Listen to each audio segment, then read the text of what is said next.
నమస్తే. Welcome to Suman TV. మన శరీరంలో ప్యాంక్రియాస్ యొక్క పనితీరు ఏంటి? ప్యాంక్రియాటైటిస్ అనేది ఎవరిలో ఎక్కువగా మనం చూస్తాం. దాని లక్షణాలు ఎలా ఉంటాయి? ఎలా డయాగ్నోసిస్ చేసుకోవాలి? ట్రీట్మెంట్ గురించి తెలియజేసేందుకు మనతో పాటు ఉన్నారు గ్యాస్ట్రోఎంట్రాలజిస్ట్ డాక్టర్ అరుణ్ అరోరా గారు from pulse heart hospital, Miyapur. Hello sir. నమస్తే అండి. సార్, మన బాడీలో ఉన్నటువంటి ప్యాంక్రియాస్ యొక్క అసలు పని ఏంటి? సో నార్మల్లీ ప్యాంక్రియాస్ ఎక్కడ ఉంటుంది అంటే మనకి పొట్ట వెనకాల భాగంలో ఉంటుందండి. పొట్ట వెనకాల భాగంలో ఉంటుంది. సో ప్యాంక్రియాస్ యొక్క పనితీరు ఏంటంటే మనం తినే ఆహారం డైజెస్ట్ కావడానికి మెయిన్గా ఫ్యాట్స్ డైజెషన్ అవ్వడానికి ప్యాంక్రియాటిక్ జ్యూస్ అనేది చాలా ఉపయోగపడుతుందండి.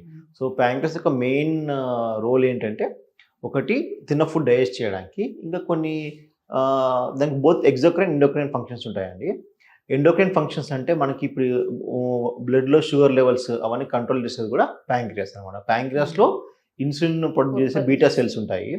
సో ఇన్సులిన్ ప్రొడ్యూస్ చేసే బీటా సెల్స్ ఉంటాయి కాబట్టి సో మనం తిన్న ఫుడ్ తిన్న తర్వాత షుగర్స్ కంట్రోల్ కావడానికి ఇన్సులిన్ అనేది ప్యాంక్రియాస్ ద్వారా రిలీజ్ అవుతుంది అనమాట. సో ప్యాంక్రియాస్ ఫుడ్ డైజెషన్కి ప్లస్ షుగర్ కంట్రోల్కి హెల్ప్ఫుల్ అవుతుంది అనమాట. ఓకే. సో ప్యాంక్రియాటైటిస్ అనేది ఈ మధ్యకాలంలోనే చాలా మందిలో కనిపిస్తూ వస్తున్నటువంటి సమస్య.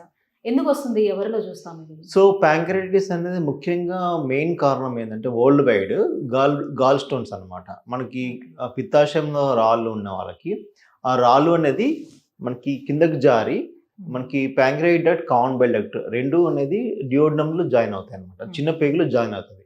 సో ఆ స్టోన్ అనేది ఓపెనింగ్ దగ్గర బ్లాక్ అయినప్పుడు సో ప్యాంక్రియాటిక్ యొక్క జ్యూస్ అనేది బయటికి రాదనమాట. ప్యాంక్రియాటిక్ జ్యూస్ అనేది చిన్న పేగులోకి ఆ స్టోన్ బ్లాక్ అవడం వల్ల చిన్న పేగులోకి రాదు. సో అప్పుడు పొట్ట నొప్పి వస్తుంది అన్నమాట. ప్యాంక్రియాస్ అనేది వాచి పొట్ట నొప్పి వస్తుంది. నెక్స్ట్ కాజ్ ఏంటంటే అంటే ఆ పెయిన్ ఎటువైపు వస్తుంది? ఆ పెయిన్ అనేది ఇట్లా సెంటర్లో ఉంటుందండి. సెంటర్లో ఉండి మనకి వెనకాల వీపుకి వెళ్తుంది అనమాట. పెయిన్ చాలా సివియర్ పెయిన్ ఉంటుంది. సో ఇంకా వామిటింగ్స్ కూడా వస్తూ ఉంటాయి అనమాట. గ్యాస్ట్రిక్ ప్రాబ్లం అని మనం కన్ఫ్యూజ్ అవుతాము. సో అది మనకి గ్యాస్ట్రిక్ ప్రాబ్లం కూడా యాంటాసిడ్స్ వేసుకుంటే తగ్గదు అనమాట. సో అది వెనకాలకి పొట్ట సెంటర్లో నొప్పి ఉండి వెనకాలకి వీపు వెనకాలకి వెళ్తుంది అంటే అది ప్యాంక్రియాటిస్ అనే అయి ఉండాలి.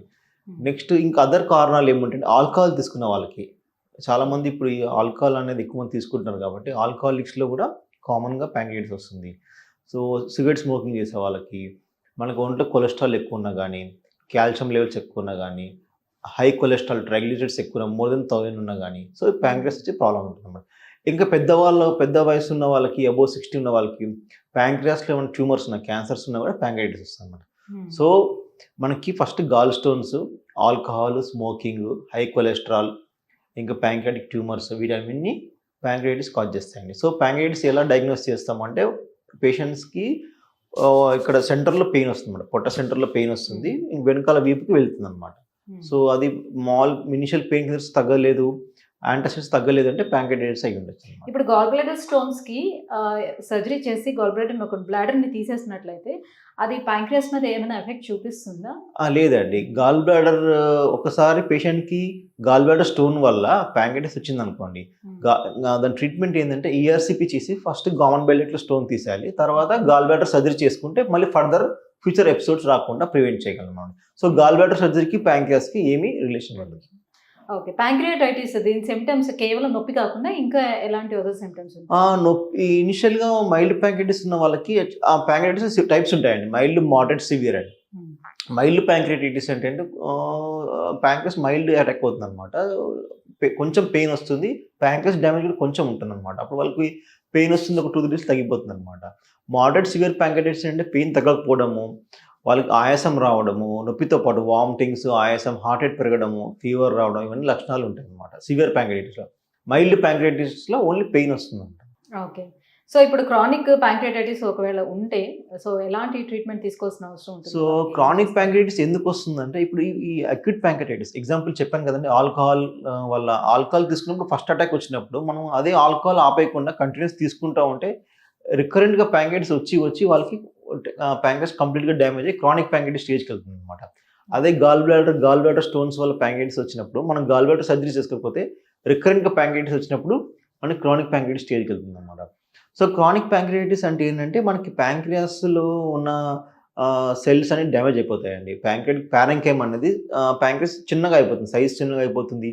ప్యాంక్రియాస్ ఫంక్షన్ తగ్గుతుంది. క్రానిక్ ప్యాంక్రియాటిస్ అంటే ఏంటంటే ప్యాంక్రియాస్ యొక్క ఫంక్షన్ అంతకుముందు చెప్పాం కదండి, డైజెషన్ తగ్గిపోవడము, ఇన్సులిన్ సెక్షన్ లేకపోవడం. సో ఏమవుతుందంటే డైజెషన్ సరిగ్గా లేనప్పుడు మనకి మోషన్ కూడా ఎలా వస్తుందంటే సాఫ్ట్ స్టూల్స్ వస్తుంటాయి, మోషన్లో ఆయిల్ వస్తుంటుంది అనమాట చాలా మందికి.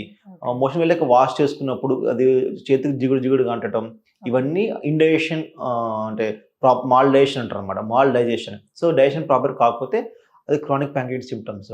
ఇంకోటి షుగర్ లెవెల్స్ కూడా, షుగర్ అంతకుముందు నార్మల్ ఉన్న వాళ్ళకి షుగర్ లెవెల్స్ ఇప్పుడు పెరిగిపోయి డయాబెటీస్, లేట్ ఆన్సెట్ డయాబెటీస్ అంటే వన్ ఆఫ్ ద కాజ్ ఏంటంటే ప్యాంక్రియాటిస్ అయి ఉండొచ్చు అనమాట.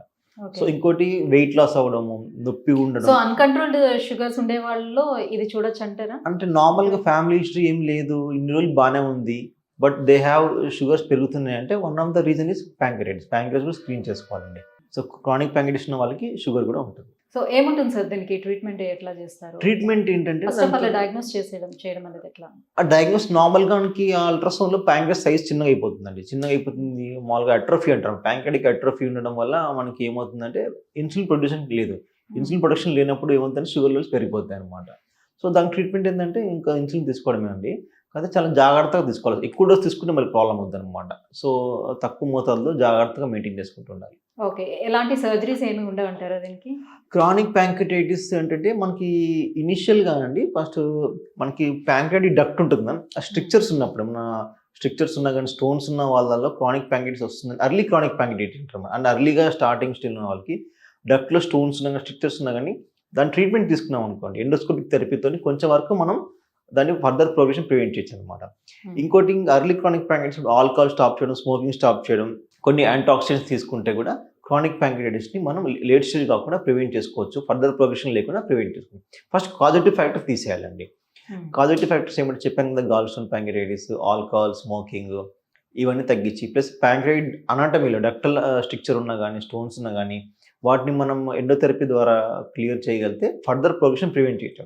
But genetic cause of chronic pancreatitis ఉంటాయండి. జెనెటిక్ కాజ్ ఉన్నప్పుడు అది ప్రోగ్రెషన్ ప్రివెంట్ చేయడం కొంచెం కష్టంగా ఉంటుందండి. మనం ఏంటంటే అది మనం జీన్స్ని ఆల్టర్ చేయలేము కాబట్టి ఫర్దర్ మనం అంటే యాంటాక్సిడెంట్ తీసుకుంటూ మనం జాగ్రత్తగా రెగ్యులర్గా చెకప్ చేసుకుంటూ ఉండొచ్చు.